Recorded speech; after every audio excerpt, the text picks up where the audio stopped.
Party के राष्ट्रीय कार्यकारी अध्यक्ष और राज्यसभा के सांसद, राज्यसभा में संसदीय दल के नेता माननीय संजय झा जी,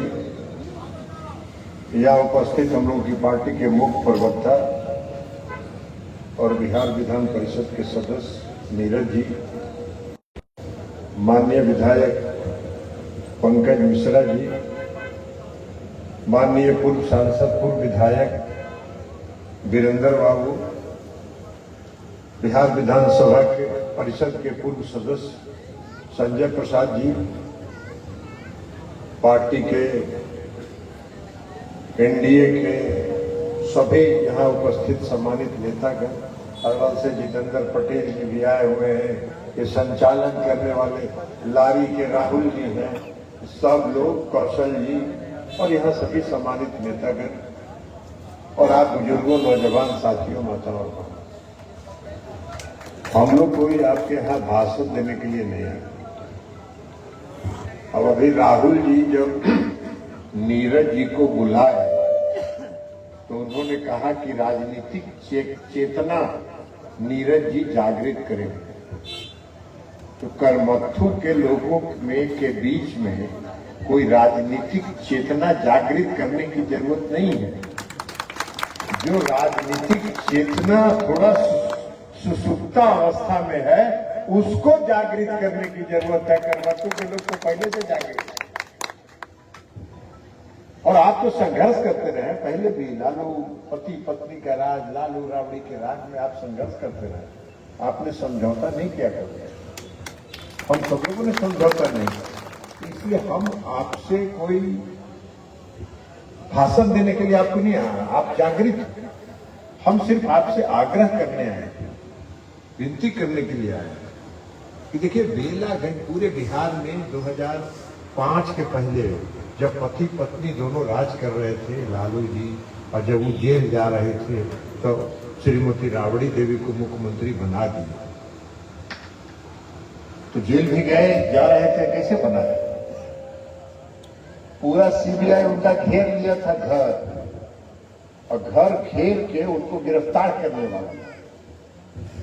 तो कैसे कैसे जाके 4 घंटा के लिए सुप्रीम कोर्ट से स्टे ले आए और उसी बीच में अपनी पत्नी को मुख्यमंत्री बना दिए, और मुख्यमंत्री बना के और उसके बाद तब जेल में सरेंडर किए। और जेल में जब सरेंडर किए तो चले गए वहां, क्या बोलते हैं वो, वेटरनरी कॉलेज का गेस्ट हाउस में रहते थे। कहते थे इसी को जेल है। तो हम वो हाईकोर्ट में मुकदमा किए, सुप्रीम कोर्ट तक गए, तो हाईकोर्ट और सुप्रीम कोर्ट कहा कि अरे भाई आप तो जेल में हैं, कि जेल में वेटरनरी के गेस्ट हाउस में कहां से बैठे हुए हैं? तो कहे कि हमारा सुरक्षा का बहुत, हमको सुरक्षा का खतरा है। तो सुप्रीम कोर्ट ने कहा कि भाई जेल अगर सुरक्षित जगह नहीं है तो इस देश में कौन ऐसा जगह है जो सुरक्षित है? इसलिए शाम तक जाइए भीतर, और नहीं तो हम सब दिन उठा के जबरदस्ती भेज देंगे और 6 वर्ष तक जेल में रखेंगे। तो 4 बजे बुढ़िया बस्तर बांध के चल दिए, जेल पहुंच गए वहां बेऊर जेल। तो इसलिए ये कोई बात नहीं है। 2005 में लोग जब पति पत्नी राज कर रहे थे तो 15 साल में कोई कल्पना नहीं करता था, सब लोग बिहार में यही कहता था अब लालू नहीं जाएगा, अब लालू नहीं जाएगा, लालू राज खत्म नहीं होगा। लेकिन 2005 के विधानसभा के चुनाव में बिहार के लोगों ने एक बार मन बनाया और बिहार से लालू राज जो खत्म हुआ तो कोई इधर देखने की हिम्मत नहीं करा। और इसलिए हम लोग आग्रह करने आए हैं कि बेलागंज भी लालू राज तो खत्म कर दिए, बेलागंज में होकर चेला का राज रह गया, तो अबरी चुनाव में होकर चेला के भी बेलागंज से बुढ़िया बस्तर बांध के विदा करते हो और बेलागंज को मुक्त करिए, क्योंकि विकास तभी हो। उधर लुटेरा है पूरा नदी, ओकर गुरु लुटेरा है, चारा घोटाला, कोलकाता घोटाला, कौन कौन घोटाला, सब घोटाला में सजा काट। तो अब उसके चेला को भी ईश्वर मुक्त करिए। अभी लोकसभा के चुनाव में तो आप लोग गुस्सा में थे तो करे जिता दिए। अब जितैला के बाद तो पता चल ना रहा कि केकरा गलती केला कि नहीं केला। तो ये गलती दोबारा के मत करिएगा। इस बार गुस्सा में, आक्रोश में कभी निर्णय नहीं लिया जाता। निर्णय सब दिन लिया जाता है ठंडे दिमाग से और कई चीजों को सोचने के बाद। तो इसलिए हम आग्रह करने के लिए कि इस बार बेलागंज को आप जागृत होइए और जागृत होकर बेलागंज को इस बार आतंक राज से भयमुक्त बनाने का काम करिए, क्योंकि कोई डरने भरने का जरूरत नहीं है। यही है ना, लालू राज में कैसे घूमता था? लालू राज में जो घूमता था हम लोग भी देखे हैं, नाम बदल के घूमा है। लालू के राज में 2 राइफल के नाम बाया गिरा के शीशा और 2 राइफल के नाम दही में। अब आजकल हिम्मत है नीतीश कुमार जी के राज में कि राइफल का नाम निकाल के गाड़ी में घूमो। जहां राइफल के नाम निकाल के घूमोगे पुलिस वही पकड़ के और रोडे पर पीटना शुरू कर देगा।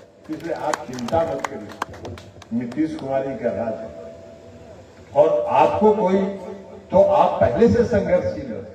तो इस बार जागृत हो। हम आपसे सिर्फ यही आग्रह करते हैं कि आप इस बार मन बनाइए और मन बनाइए तो सिर्फ ये नहीं कि करमत्थों के लोग मन बना ले लियो। अभी कौशल जी कह रहे थे कि एक वोट दे देंगे, वैसे नहीं होगा कौशल जी। छठ 8 तारीख को खत्म हो रहा है, 9, 10, 11, 12, 4 दिन बचता है। 13 तारीख को चुनाव होगा। चारों दिन करमत्थु के लोग टीम बना के एक गांव में घूमिए और एक गांव को जागृत करिए। पूरे बेलागंज विधानसभा क्षेत्र का नेतृत्व करिए और उनको जागृत करने का काम करिए। यह हमारा आग्रह है। वो जागृत नहीं करिएगा तो बहुत जगह लोग सुतले रह जेते, तो सुतले रह जेते तो फिर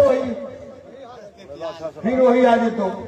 तो ओकरा मुक्त कराना हो तो एक बार बना के टीम बना के निकले। और अभी संजय झा जी बता रहे कि डबल इंजन की सरकार है। देश में आदरणीय प्रधानमंत्री नरेंद्र मोदी और बिहार में मुख्यमंत्री नीतीश कुमार। बिहार में 20 साल से आपने वोट दिया, एक बार लालू से और राबड़ी से बिहार को मुक्त किया। तो विकास का काम आपने देखा कि नहीं देखा? कोई देखे कि नहीं देखे? अरे बोलिए ना, हाथ उठा के देखे कि नहीं देखे? तो बिहार में आपने विकास का काम देखा। और बेलागंज में जो बचा हुआ काम है और जो भी विकास का काम बचा हुआ है, एक एक काम पूरा होगा। बेलागंज को खाली मुक्त और बाकी का जिम्मेवारी हम लोगों पर छोड़ो। बाकी की जिम्मेवारी हम लोगों पर छोड़ो। जिस तरह बिहार का विकास हुआ, बेलागंज विधानसभा क्षेत्र भी विकसित विधानसभा क्षेत्र के रूप में पूरे गया जिला में जाना जाएगा। यह हम आपको भरोसा देते हैं। क्योंकि एक बार अगर मुक्त नहीं होगा तो फिर तो लुटेरा है। देखिए, हम एक बात बताते हैं, आज कोई भी योजना राज्य का आता है तो खाली विधायक का सांसद नहीं है, वो 5 गो ठेकेदार भी है और दलाल भी है। किसी को टेंडर ठेकेदारी लेने नहीं देता, सब में होकर का बात चल रहा है। इसलिए ये सब से जब तक मुक्त नहीं करिएगा तब तक जो केंद्र का पैसा है या राज्य का पैसा है वो आपके गांव तक, आपके घर तक, आपके दरवाजे तक नहीं पहुंचेगा। इसलिए हम आग्रह कर रहे हैं। और बिहार की जो बात है, आपको संजय झा जी ने बता दिया, हमको दोहराने की जरूरत नहीं है कि आदरणीय प्रधानमंत्री नरेंद्र मोदी जी ने इस बजट में, इस साल के बजट में जितना बिहार को उन्होंने दिया है, पिछले 30 वर्षों में उतना नहीं मिला है जो काम। और बजट का भाषण खत्म करके वित्त मंत्री जी, जब बजट का भाषण खत्म हुआ, संसद खत्म हुआ, तो हमको वित्त मंत्री जी कह रही है कि आप खुश हैं ना? हम कहा हाँ, एकदम खुश हैं। तो पूरा मन से न खुश है? हम कहा अभी कुछ बाकी है, पूरा कर दीजिएगा तब और मन से खुश हो जाए। तो इसलिए ये काम तो ये डबल इंजन की सरकार आदरणीय प्रधानमंत्री नरेंद्र मोदी जी अभी जमुई दिया, अभी दरभंगा में एम्स दिया हुआ, हवाई अड्डा देने का काम किया, भागलपुर में 500 मेगावाट का एनटीपीसी का बिजली का कारखाना लग रहा है। पूरे बिहार में सिंचाई के लिए और बाढ़ नियंत्रण के लिए जो काम पैसा हो सकता है वो केंद्र सरकार दे रही है। एक से एक एनएच की स्वीकृति उन्होंने दी है। तो इसलिए कहां बिहार में डबल इंजन की सरकार है। बिहार में नीतीश कुमार जी तो काम कर ही रहे हैं। नीतीश कुमार जी के राज में बिहार का बजट है 2,72,000 करोड़ और लालू यादव के राज में मालूम हो कितना लेंगे बजट। सालाना बजट 2005 तक 25,000 करोड़ और 25,000 करोड़ बजट में मार्च आते आते 17-18,000 करोड़ रुपया पर खर्चा करके हाथ उठा लेते। आज वही बिहार का बजट है 2,72,000 करोड़ रुपया। ये परिवर्तन लेकर के बिहार में, तो बिहार में नीतीश कुमार जी ने काम किया, सड़क बनवाया, बिजली बनवाया, करवाया, हर काम उन्होंने किया। लेकिन बेलागंज के लोग आज भी खुली हवा में सांस नहीं ले रहे हैं। तो हम आग्रह करने आए हैं कि खुली हवा में सांस लीजिए ताकि खाली ऑक्सीजन लीजिए। अभी तक कार्बन डाइऑक्साइड गया से निकलता है, कार्बन डाइऑक्साइड छोड़ता है और वही बेलागंज के लोग लेते हैं। तो कार्बन डाइऑक्साइड मतलब स्वास्थ्य के लिए भी उचित है कि शुद्ध वातावरण में ऑक्सीजन का सांस लीजिए और बेलागंज को दानव से मुक्त करिए। वो दानव है, दानव है, वो दानव है और दानव से बेलागंज को मुक्त करिए। और करमत्तू के लोग सिर्फ मुक्त मत करिए, पूरे बेलागंज विधानसभा क्षेत्र में 8 तारीख के बाद फैल जाइए और कहिए कि हम लोगों ने मन बना लिया है कि इस बार बेलागंज को मुक्त करेंगे। और एक बार कठोर मन से मन बना लीजिएगा, देखिए बेलागंज का क्षेत्र मुक्त हो जाता है कि नहीं। तो मुक्त हो जाएगा, मुक्त करवे ना, संकल्प ले ना, जरा घूमो ना। तो हाथ उठा के नहीं बोल रहे हैं पूरा, पूरे लोग सब लोग हाथ उठाइए नहीं रहे हैं। तो मुक्त करिए और पूरे बेलागंज विधानसभा क्षेत्र में घूम के लोगों से आग्रह करिए कि आवरी भाई बेलागंज के गुलामी से मुक्त करा, ये दानव से मुक्त करा। अब हमने खुली हवा में सांस लेने के लिए तैयार है। ये मन बनाइए और तब मनोरमा देवी जी का 1 नंबर है, ईवीएम में 1 नंबर पर है। तो 1 नंबर पर बटन दबाइए और रिजल्ट जिस दिन निकले उस दिन 1 नंबर पर उनको घोषित करा दीजिए। यही आग्रह और अपील आपसे सिद्ध करने के लिए आए हैं। और हम समझते हैं कि इस बार हमको पूरा भरोसा और विश्वास है कि एक बार आप मन बना के कठोर ढंग से मन बना के खड़ा हो जाइएगा। इस बार बेलागंज को मुक्त होने से कोई नहीं रोक सकता है, बेलागंज मुक्त होगा। यही आग्रह और अपील करते हुए हम अपनी बात समाप्त करते हैं। बहुत बहुत धन्यवाद। बहुत बहुत